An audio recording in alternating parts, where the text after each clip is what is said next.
ابن عباس رضی اللہ تعالیٰ عنہ سے روایت ہے کہ ام المؤمنین حضرت جویریہ رضی اللہ تعالیٰ عنہ نے ارشاد فرمایا کہ ایک روز نبی مکرم صلی اللہ علیہ وسلم فجر کی نماز کے بعد صبح سویرے ہی ان کے حجرہ مبارکہ سے باہر تشریف لے گئے،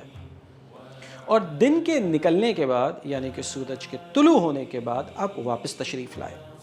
نبی کریم علیہ السلام جب واپس تشریف لائے تو آپ نے حضرت ام المؤمنین کو اپنے مصلی پر اسی مقام پر بیٹھے ہوئے دیکھا۔ نبی کریم علیہ السلام نے ان سے پوچھا کہ کیا تم اس وقت سے یہیں بیٹھی ہو؟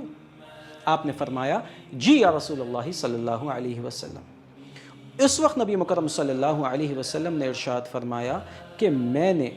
4 کلمے 3 دفعہ پڑھے، اور اگر ان کلمات کا ان کلمات کے ساتھ وزن کیا جائے جو کہ تم نے پڑھے ہیں تو یہ 4 کلمات کا وزن ان سے زیادہ ہوگا، اور وہ 4 کلمات یہ ہیں: سبحان اللہ و بحمدہ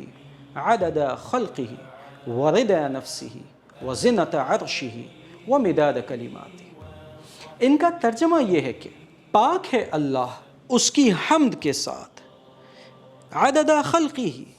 اس کی مخلوق کے تعداد کے برابر، ورضا نفسہ اور اس کی رضا کے ساتھ، وزنۃ عرشہ اور اس کے عرش کے وزن کے برابر، ومداد کلماتی اور اس کے کلمات کی سیاہی کے برابر۔